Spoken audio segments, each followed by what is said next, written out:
Guys, welcome to my Pakistan reaction India channel में आपको एक दफ़ा फिर खुशामदी कहता हूँ। उम्मीद है कि सारे लोग खैरियत होंगे, खुश होंगे, बढ़िया होंगे और ठीक ठाक होंगे। वीडियो का आगाज़ शुरू करने से पहले एक गुजारिश है, मेरी वीडियो को शेयर करें, सब्सक्राइब करें और दूसरे फैमिली मेम्बर के साथ भी शेयर करें और बेल आइकन लाजमी क्लिक करें ताकि मेरी हर आने वाली वीडियो आपको सबसे पहले मिल सके।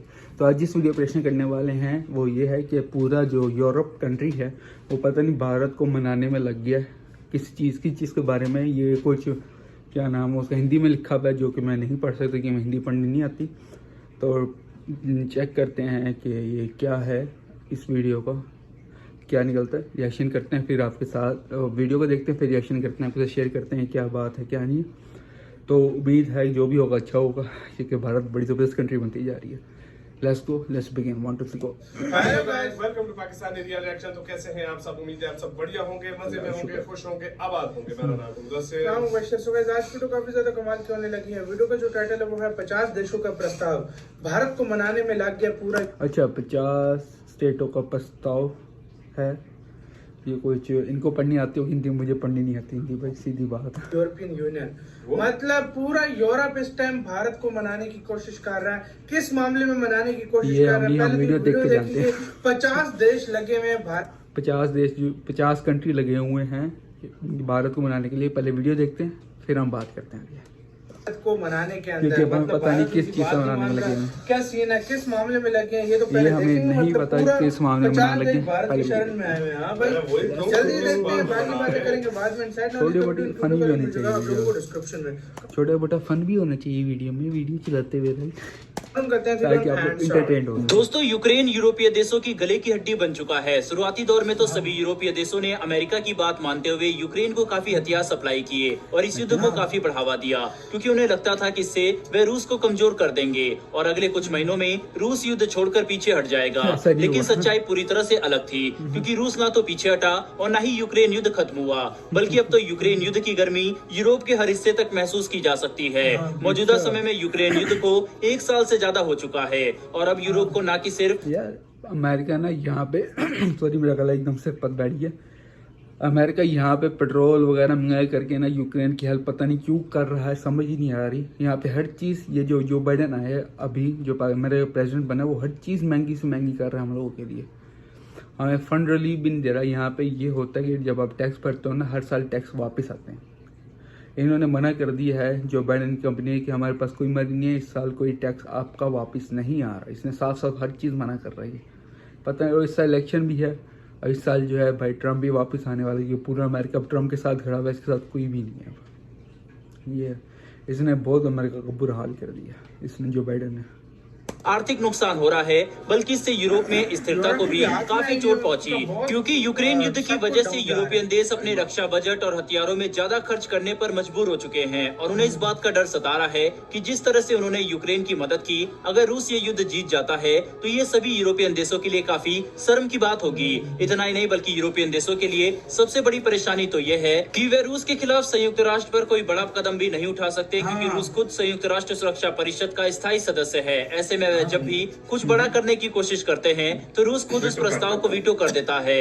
हालांकि यूक्रेन में रूसी हमलों से जिस स्तर की तबाही हुई है, उसे देखकर अब यूरोपियन देशों से रहा नहीं जाता, क्योंकि अगर इन देशों ने अभी कुछ नहीं किया तो बहुत जल्दी युद्ध की आग इनके सीमाओं तक भी पहुंच सकती है, जिससे निपटने के लिए आखिरकार यूरोपीय देशों ने संयुक्त राष्ट्र महासभा का सहारा लिया और इसमें अब इन सभी देशों को भारत की मदद चाहिए। दरअसल 50 से भी ज्यादा देश एक साथ मिलकर भारत से गुहार लगा रहे हैं कि हम रूस के खिलाफ उनके प्रस्ताव का समर्थन करें और संयुक्त राष्ट्र महासभा में रूस के खिलाफ रिजोल्यूशन पास करने में इनकी मदद करें, क्योंकि बिना भारत के रूस के खिलाफ कोई भी बड़ा कदम उठाना संभव नहीं है। उदाहरण के लिए हम अमेरिकी प्रतिबंध को देख सकते हैं कि कैसे अमेरिका ने रूस पर दुनिया भर के प्रतिबंध लगाए, लेकिन क्योंकि भारत ने रूस के साथ व्यापार करना बंद नहीं किया, इसीलिए आज भी रूसी अर्थव्यवस्था काफी मजबूती से खड़ी है। भले ही रूस को नुकसान हुआ हो, लेकिन फिर भी इतने सारे आर्थिक प्रतिबंध के बावजूद किसी इकोनॉमी का खड़ा रहना अपने आप में ही रूस की की काफी बड़ी सफलता है, जो इस बात को दर्शाता है कि अगर भारत चाहे तो अपने प्रभाव का इस्तेमाल करते हुए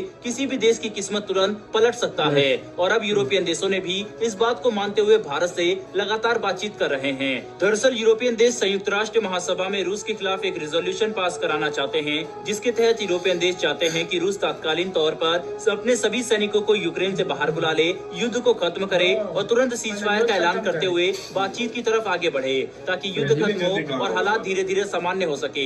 बता दें कि इस प्रस्ताव में दुनिया भर के 50 से भी ज्यादा देश एक साथ आ चुके हैं। इतना ही नहीं बल्कि यूरोपियन देशों ने अपने प्रस्ताव को ताकतवर बनाने के लिए मानव अधिकार का भी हवाला दिया और उन सभी घटनाओं को बताया है जिनमें मानव अधिकारों का उल्लंघन हुआ है, ताकि संयुक्त राष्ट्र महासभा में यूरोपियन देशों के प्रस्ताव का वजन और भी ज्यादा हो और रूस के खिलाफ तेजी से एक्शन उठाया जा सके, जिसके तहत भारत के साथ यूरोपियन यूनियन लगातार बातचीत कर रहा है, ताकि उन्हें इस प्रस्ताव पर भारत का पूरा समर्थन हासिल हो, जो इस पूरे प्रोसेस में काफी महत्वपूर्ण साबित होगा।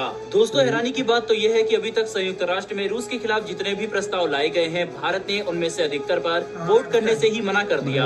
यानी हम अभी भी एक गुटनिरपेक्ष मत लेकर आगे बढ़ रहे हैं, जिसमें भारत न तो यूक्रेन का समर्थन करेगा और न ही रूस का, बल्कि हम बार बार सिर्फ शांति और बातचीत का भी समर्थन करेंगे, जो इस पूरे हालात में सबसे समझदारी भरा कदम लगता है, जिसकी वजह से भारत ने रूस और अमेरिका दोनों के साथ अपने संबंध अभी तक संतुलित किए हुए हैं। साथ ही खुद फ्रांस के डिप्लोमेट भी भारत के साथ लगातार बातचीत कर रहे हैं, ताकि वे इस प्रस्ताव पर भारत का समर्थन जुटा सके। लेकिन फ्रांस की तरफ से बयान देखने को मिले हैं कि भले ही वे भारत के साथ लगातार बातचीत कर रहे हैं, लेकिन अभी वे ये नहीं कह सकते कि क्या उन्हें भारत का समर्थन मिलेगा या फिर नहीं। लेकिन भारत को मनाने के लिए वे सभी चिंताओं पर गंभीरता से बात कर रहे हैं, ताकि इस प्रस्ताव को भारत के समर्थन के साथ कुछ भी करके पारित किया जा सके।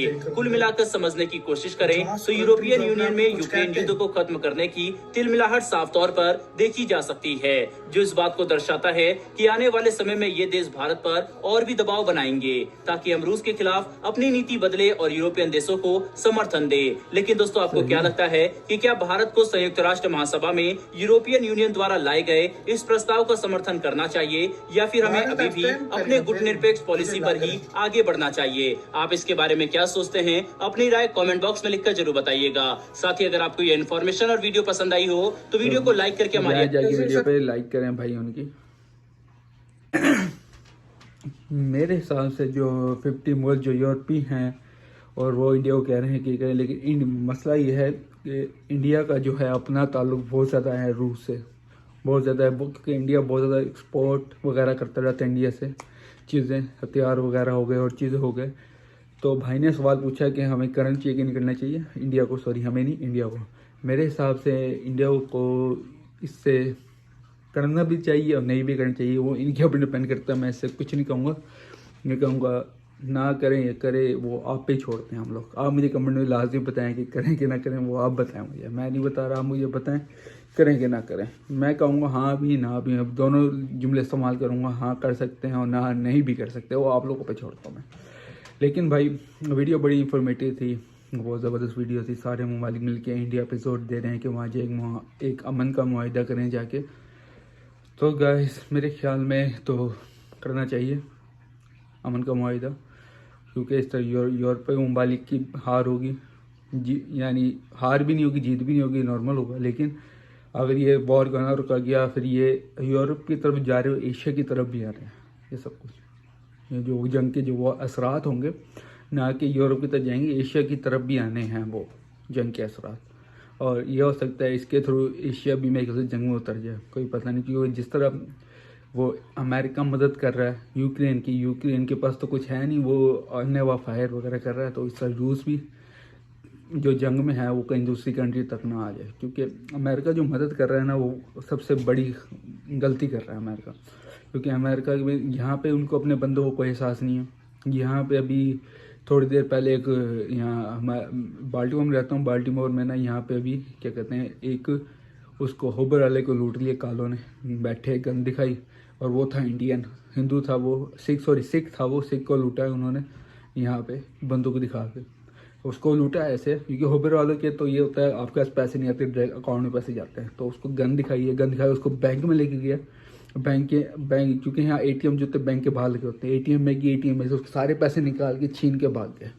ये 5 वाक़ये अब तक हो चुके हैं। 2000 अभी 23 स्टार्ट हुआ और 5 वाक़ये कालों ने कर चुके हैं, क्योंकि यहाँ पे जो बाइडेन ने एक लॉ पास किया है कि जब आप 18 साल की हो जाओगे वहाँ पे 18 साल की उम्र में आप गन रख सकते हो बिना लाइसेंस के। तो ये रूल यहाँ पे पास हो गया। जो बाइडेन, जो कि ट्रम्प जब तक था ट्रम्प ये रूल पास नहीं करते, लेकिन जो बाइडेन ने ये रूल आते के साथ ही पास कर दिया। ये जो बाइडेन बंदों की नहीं सोच रही है, अपनी सोची कि इन्होंने जो यहाँ पे होता है, आप जो टैक्स भरते हो ना, वो हर साल टैक्स रिटर्न आता है आपका। जो बाइडेन ने कहा कि इस साल आपका टैक्स रिटर्न वापस नहीं आएगा, इससे क्राइम मज़ीद बढ़ेगा अमेरिका में, क्योंकि लोग करते हैं टैक्स का इंतज़ार। जब टैक्स वापस आता है लोग यहाँ पे गाड़ियाँ खरीदते हैं, घर खरीदते हैं उन पैसों का। तो जब वो टैक्स ही वापस नहीं आएगा तो कालों को तो और ज़्यादा, क्योंकि काले जो टैक्स आते हैं वो पूरा साल वही टैक्स चलाते हैं बैठ के ना, खाते पीते उसी टैक्स पे हैं। तो वो जब टैक्स वापस नहीं आएगा यहाँ पे कालों का और ज़्यादा होगा। काले गोरे ये और ज़्यादा रॉबरी करना शुरू कर देंगे, इन्हें तो पैसे तो होंगे नहीं, इन्होंने शराब वगैरह खरीदने तो पैसे होंगे नहीं इनके पास, ये आगे रॉबरी करना शुरू कर देंगे। ये है यहाँ पे। तो अमेरिका के हालात बहुत बुरे से बुरे होते जा रहे हैं भाई। तो ये इंडिया मेरे ख्याल में शायद आपकी मर्ज़ी, आप करें ना करें। आपसे मिलता अगली वीडियो में, उम्मीद है वाली वीडियो को पसंद आई होगी। अल्लाह हाफिज़।